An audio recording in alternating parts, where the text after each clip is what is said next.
मुनावर फारूकी भारत के एक famous stand up comedian है जो अपनी कॉमेडी के साथ साथ कंट्रोवर्सीज की वजह से भी हमेशा सुर्खियों में रहते हैं। क्यों साल 2021 में मुनावर को अरेस्ट किया गया? क्या उनका इस्लाम धर्म इसके पीछे का कारण था? क्यों उनके घर तक को भी जला दिया गया? और क्या है उनके माँ बाप के मौत के पीछे की कहानी? हेलो दोस्तों, मैं हूँ आपकी स्टोरी गर्ल मोनिका और आज मैं आपको लॉकअप के सबसे चर्चित चेहरे मुनावर फारूकी से जुड़ी बहुत सी अनसुनी बातें बताऊंगी। तो आपसे रिक्वेस्ट है कि वीडियो को अंत तक ज़रूर देखें और आगे बढ़ने से पहले चैनल को सब्सक्राइब करना ना भूलें। मुनावर का जन्म 28 जनवरी 1992 को गुजरात के जूनागढ़ शहर के गरीब परिवार में हुआ था। उनके घर में उनके माता पिता और 3 बहनें थीं। मुनावर के पिताजी ड्राइवर हुआ करते थे। 2002 में गुजरात राइट्स में बहुत परिवार तबाह हो गए थे और उसमें से एक परिवार था मुनावर फारूकी का। दंगे में उनके घर तक को भी जला दिया गया। मुनावर की माँ ये सब नहीं देख पाई और उन्होंने सुसाइड कर लिया। माँ के जाने के बाद मुनावर और उनके परिवार का गुजरात में रहना मुश्किल हो गया था। इसलिए 2007 में उनके पिताजी मुनावर और उनकी 3 बहनों को लेकर मुंबई शिफ्ट हो गए ताकि नए शहर में एक नई शुरुआत कर सके। लेकिन भगवान को कुछ और ही मंजूर था। अगले ही साल 2008 में उनके पिताजी की तबीयत बहुत खराब रहने लगी और परिवार की सारी जिम्मेदारी मुनावर पर आ गई। तब वो सिर्फ 16 साल के थे। मुनावर ने दिन में बर्तनों की दुकान में काम करना शुरू कर दिया और रात को वो कंप्यूटर कोर्स किया करते थे और ग्राफिक डिज़ाइनिंग भी सीख रहे थे। 4 साल की कड़ी मेहनत के बाद मुनावर ने बर्तन बेचने का काम छोड़कर एक अच्छी कंपनी में एज ए ग्राफिक डिज़ाइनर काम करना शुरू कर दिया। लेकिन वो इस जॉब से इतना खुश नहीं थे और जैसे ही उन्होंने कुछ स्टैंड अप कॉमेडियंस को देखना शुरू किया तो उनको भी लगा कि वो भी ऐसा कुछ बहुत अच्छे से कर सकते हैं। जिसके बाद उनको एक एडवर्टाइजमेंट में एक छोटा सा स्टैंड अप कॉमेडियन का रोल निभाने का मौका मिला और उनको स्टेज पर जाकर 2 लाइन बोलनी थी। मुनावर की उन 2 लाइंस ने उनकी ज़िंदगी बदल दी क्योंकि वहाँ जितने भी लोग थे सबके दिमाग पर वो लाइंस परमानेंट जम गई और सब ने मुनावर की बहुत तारीफ़ की। इस इंसिडेंट के बाद मुनावर ने part time stand up comedy और ओपन माइक्स करना शुरू कर दिया। मुनावर को हमेशा उनके परिवार वालों ने उनके करियर को लेकर सपोर्ट किया। धीरे धीरे मुनावर लोगों तक पहुंचने लगे और एक ऐसा टाइम भी आया कि वो जहां भी जाते लोग उनको पहचान लेते और उनके साथ सेल्फी लेने लगते, जिसको देखकर मुनावर को लगा कि अब वक्त आ गया है कि वो स्टैंड अप कॉमेडी को फुल टाइम करना शुरू कर दे। उन्होंने जुलाई 2019 में पहली बार 1 घंटे का गुजराती शो किया जिसका नाम था दो धयो। जनवरी 2020 में मुनावर ने अपना यूट्यूब चैनल शुरू किया जो बहुत ही कम टाइम में बहुत ज़्यादा लोगों तक पहुंच गया। जिसके बाद फरवरी 2020 में मुनावर ने अपना पहला टिकट शो किया। लेकिन इसी महीने तबीयत खराब होने की वजह से मुनावर के पिताजी का भी देहांत हो गया।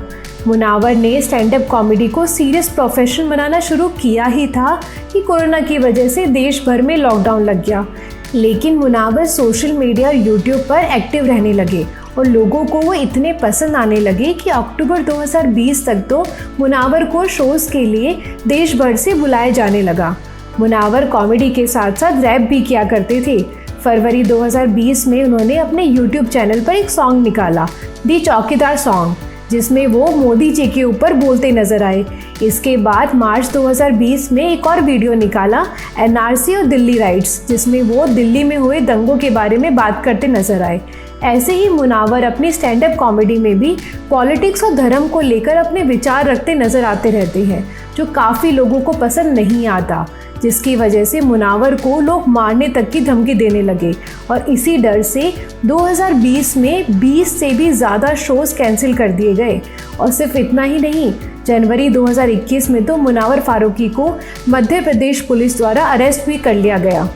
हुआ यूँ था कि मुनावर ने इंदौर के एक शो में होम मिनिस्टर अमित शाह के बारे में कुछ कॉमेडी में कह दिया, जिसको सुनने के बाद वहां के एमएलए के बेटे एकलव्य लक्ष्मण सिंह गौड़ ने उन पर केस कर दिया और पुलिस ने मुनावर को अरेस्ट कर लिया और 40 दिन के बाद रिहा किया। एकलव्य का कहना था कि मुनावर अपनी कॉमेडी से हिंदू धर्म के इमोशंस के साथ खेलते हैं। इस बात पर मुनावर के काफ़ी हिंदू दोस्त सामने आए और बोला मुनावर को अगर हिंदुओं से इतनी ही परेशानी होती तो वो उनके इतने अच्छे दोस्त कैसे होते और उनकी माँ मुनावर को अपना बेटा कैसे मानती। इन सब के अलावा मुनावर ने इसी साल रियलिटी शो लॉकअप में हिस्सा लिया था, जिसको जीतकर उन्होंने बहुत लोगों के दिल में अपनी जगह बना ली। जिसके बाद अब मुनावर हमें जल्द ही एक और रियलिटी शो खतरों के खिलाड़ी में दिखने वाले हैं। पर्सनल लाइफ की बात करें तो मुनावर जब लॉकअप का हिस्सा थे तो वहाँ उनकी और social media influencer Anjali Arora की केमिस्ट्री को सबने बहुत पसंद किया। लोग दोनों को साथ में इतना पसंद कर रहे थे कि उन दोनों के हैशटैग भी बन गए थे, #मुंजाली, और सब दोनों को बाहर आकर भी साथ देखना चाहते थे। लेकिन असल में ऐसा कुछ हुआ नहीं, क्योंकि मुनावर के बाहर आने के बाद वो अपनी गर्लफ्रेंड नाज़िला सिताइशी के साथ मीडिया में नजर आए और अंजलि भी अपने बॉयफ्रेंड के साथ दिखी। मुनावर की गर्लफ्रेंड नाज़िला एक सोशल मीडिया इन्फ्लुएंसर है और खुद का यूट्यूब चैनल भी चलाती हैं। मुनावर और नाज़िला लगभग 1 साल से दूसरे को जानते हैं और पिछले 6 महीने से डेट कर रहे हैं। और मुनावर के फैंस के लिए गुड न्यूज़ है कि कुछ ही दिनों में मुनावर और उनकी गर्लफ्रेंड का पहला म्यूजिक एल्बम आ रहा है, जिसका नाम है हल्की सी बरसात। लेकिन क्या आप जानते हैं कि मुनावर शादीशुदा भी हैं? जी हाँ दोस्तों, लॉकअप के एक एपिसोड में कंगना ने एक फोटो दिखाकर इस बात को उजागर किया और मुनावर ने एक्सेप्ट भी कर लिया कि वो शादीशुदा है और साथ ही उनका एक बेटा भी है। मुनावर की शादी लगभग 4 साल पहले हुई थी और उनके बेटे की उम्र अब 3 साल है।